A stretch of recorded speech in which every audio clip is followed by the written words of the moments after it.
नमस्कार, आपके साथ मैं हूं सईद अंसारी। स्वागत है आपका। रात के 10 बज रहे हैं। आप आज तक पर दस्तक देख रहे हैं। भारत समेत दुनिया के तमाम देशों में चलने वाले धर्मों में पुनर्जन्म की मान्यता है। हर व्यक्ति अगले जन्म में और भी अच्छी स्थिति में जन्म लेना चाहता है। तो क्या नेता के रूप में ही जन्म लेना सबसे कल्याणकारी होता है? वेतन लेना हो या सांसद विधायक के नाते कोई भत्ता लेना हो, पेंशन पानी हो या फिर किसी अपराध के मामले में जांच हो, जेल से बाहर रहना हो, अगर आप आम व्यक्ति हैं तो सुविधाएं भूल जाइए। लेकिन सांसद हैं, विधायक हैं, तो इन सभी रास्तों पर आपको विशेष लाभ मिलता है, और वो भी पूरी गारंटी के साथ। कैसे? आम आदमी के बलबूते जनप्रतिनिधि चुने जाने के बाद मिलने वाली सुविधाओं की स्थिति यह है कि हमारे देश में सैकड़ों सांसद, विधायक, पूर्व सांसद, पूर्व विधायक ऐसे हैं जिनके विरुद्ध वर्षों से सीबीआई और ईडी जैसी जांच एजेंसियां जांच कर रही हैं, सजा नहीं दिला पा रही हैं। बड़ी बड़ी एजेंसियां आज सुप्रीम कोर्ट को भी इसीलिए फटकार लगानी पड़ी है।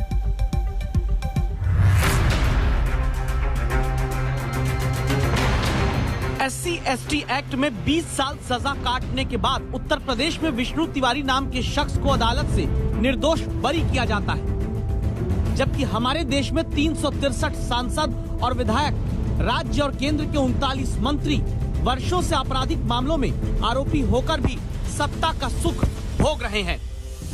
हाथ में आधार और राशन कार्ड लेकर खड़ा आम नागरिक जिंदा होकर भी खुद को जिंदा साबित करने की लड़ाई लड़ता है, क्योंकि देवघर में इन दो बुजुर्ग महिलाओं को सिस्टम ने मृतक घोषित करके 2 साल से पेंशन बंद कर दी।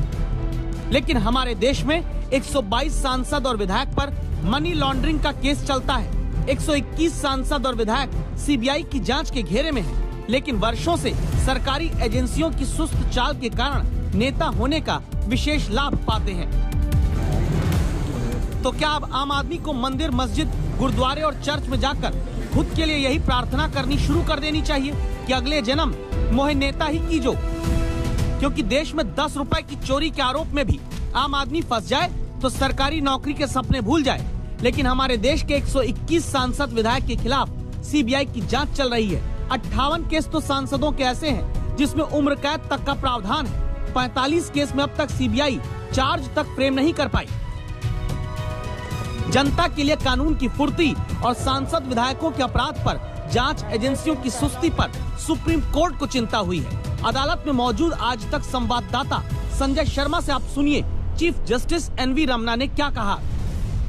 सुप्रीम कोर्ट ने जांच एजेंसियों, खासकर सीबीआई और ईडी, उनके अधिकारियों की लापरवाही, उदासीनता उसे लेकर ये साफ कहा है कि कई वर्षों बरस हो गए, लेकिन सीबीआई और ईडी ने ना तो कई मामलों में चार्जशीट दाखिल की है और ना ही उनकी क्लोजर रिपोर्ट लगाई है। या तो अब मामले बंद करें या उसमें प्रक्रिया को आगे बढ़ाएं। ऐसे नहीं चलेगा कि दशकों तक ऐसे ही चीजें चलती रहें। ये तस्वीरें इसी साल जनवरी महीने की हैं, जब उत्तर प्रदेश के मिर्जापुर में 85 साल के बुजुर्ग भोला सिंह हाथ में पोस्टर लिए बैठे दिखे, जिस पर लिखा था, साहब मैं जिंदा हूँ, मैं आदमी हूँ, भूत नहीं हूँ। ये पोस्टर लेकर डीएम कार्यालय के सामने भोला सिंह के बारे में तब पता चला था कि वो वर्षों से खुद को सरकारी फाइल में जिंदा साबित करने की लड़ाई लड़ रहे हैं। आप सोचिए कि आम आदमी खुद को जिंदा बताने के लिए लड़ाई सिस्टम से लड़ता है, और उसी सिस्टम के कर्ता धर्ता के रूप में जनता जिन्हें चुनती है वो मौज काटते हैं। सुप्रीम कोर्ट में बताया गया है कि देश के 51 सांसद और पूर्व सांसद ईडी के सामने आरोपी हैं, जिनमें से 28 नेताओं पर ही अभी जांच चल रही है। सिर्फ 4 राजनेताओं की जांच करते हुए ईडी ट्रायल तक पहुंचा पाई है। एक नेता के मामले में ईडी ने 2012 में केस दर्ज किया, फिर 2017 में किया, चार्जशीट जाकर 2018 में फाइल की, और उसके बाद कुछ नहीं हुआ। अदालत मानती है कि इसका कारण जांच एजेंसियों में जरूरत के मुताबिक अफसरों की कमी होना है, लेकिन यही कमी आम आदमी के मामलों में नहीं दिखती। सिर्फ मेहरबानी सांसदों और विधायकों के अपराधों पर ही सजा दिलाने में पाई जाती है।